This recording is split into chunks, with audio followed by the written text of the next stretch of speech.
เจริญพรพ่ออ้อแม่ออกทุกคนทุกท่านอ่าสุขสบายดีเมื่อทุกคนเนาะเมื่อนี้ก็มาพ่อกับยาคูบ้างคือเก้าเมื่อนี้อากาศเย็นเนาะ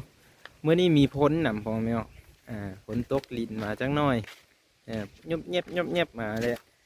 ก็เลยเมื่อนี้สิพาไปเบิ่ง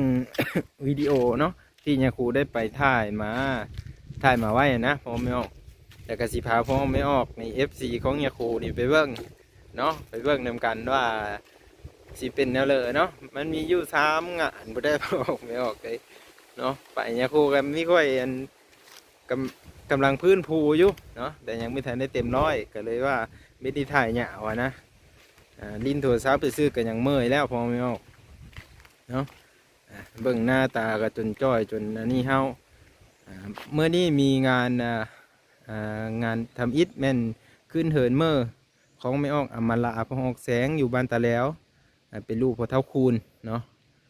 เป็นลูกพ่อเท่าคูณอยู่บ้านตาแล้วนี่แหละพอไม่ออกเนี่ยครูสิพาไปเบิ่งเด้อเพิ่นกับไปเฮ็ดเวททำงานเป็นเป็น20 ปีพุ่นนะพอไม่ออกเพื่อสิได้เหินหลังงามๆหลังสวยๆเนาะก็พอดีว่าเพิ่นขึ้นเหินเมื่อก็เลยว่าเพิ่นมนไปเนาะก็เลยไปถ่ายภาพบรรยากาศให้เบิ่งที่2แม่น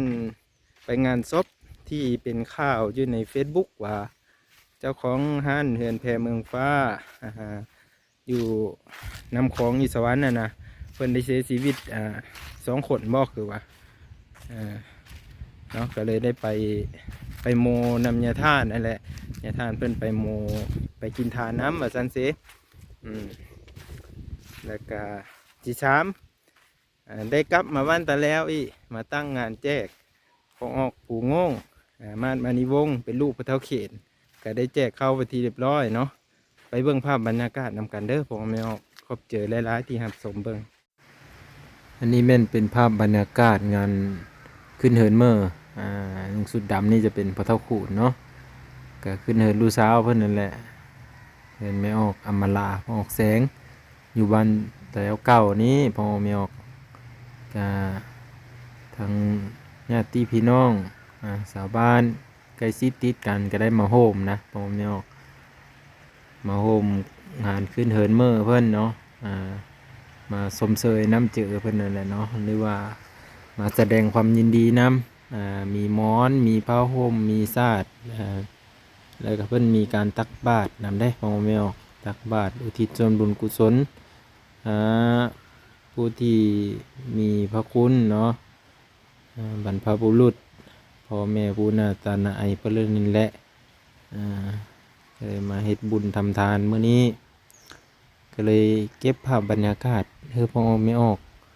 ได้รับสมเบิงเอินเพิ่นก็งามหลายพ่อไม่ออกทางไหนนี่ก็จะโล่งงามเลยนะจะโล่งงามเนาะใหญ่พ่อไม่ออกเอินเพิ่นแคมทางเลยอันนี้แม่เพิ่นนี่เนาะก็เลยว่าครูบาอาจารย์ก็ขึ้นมาเนาะขึ้นมาครูบา4 โจ 1แล้วก็มีการตักบาตรอุทิศหาผู้ที่ลวงลับไปเนาะพอไม่ออกก็เลยว่าภาพบรรยากาศนี่กับสีสันแน่สันแน่เนาะเพราะว่าไม่ได้ถ่ายโดดนะแต่ทางการนำบ้านพอบ้านเท่าแก่ในโฮมเพื่อเลิกได้มาโฮมกันเมื่อพอไม่ออกสามัคคีกันเนาะเขานำซ้ำปลาถวายครูบาอาจารย์เขาปุ้นครูบาอาจารย์เนี่ยสี่องค์มาโฮมสังฆทานในเรือนพระเท่าคูนี่เนาะอันนี้มันพ้องออกแสงนี่เนาะเป็นเคยพระเท่าคูเนาะนี่แหละเป็นเกิดไปเฮ็ดเวททำงานโอ้สู้ทนเพื่อสิได้กับมีแมงของคอยพอไม่ออกเนาะเพื่อสิได้กับมีแมงของคอยก็เลยภาพบรรยากาศนี่กะเสียพองออกไม่ออกไปติดตามรับสมเบิ่งเด้อญาตาการจานาคิริสังกาโสสติรัสสาทะเลอันนี้เป็นงานที่2เนาะกับมือเดียวกันนั่นแหละแต่ว่าได้มาสวรรค์พี่น้องมาโมกินทานคือได้ว่า แต่ข้างต้นพอไม่ออกเพิ่นก็เสียชีวิตเนาะโดยการขับขี่ยานพาหนะเกิดอุบัติเหตุพอไม่ออกก็เสียชีวิต2 คนอ้ายแล้วก็น้อง2 คนเนาะนี่แหละก็เป็นความเศร้าสลดเจอครอบครัวเดียวกันพอไม่ออกแต่ว่าได้เสียชีวิต2 คนเนาะก็ทางพ่อแม่ก็เสียมุกเสียเจออยู่เนาะเพราะว่าสิ่งนี้ก็เป็นเพื่อมีสติระมัดระวังในการขับขี่อย่างนี้พ่อไม่ออกเลยทุกคนทุกท่านเนาะอันนี้แม่นพ่อเพิ่นคนเสื้อขาวแม่นแม่เพิ่นเนาะ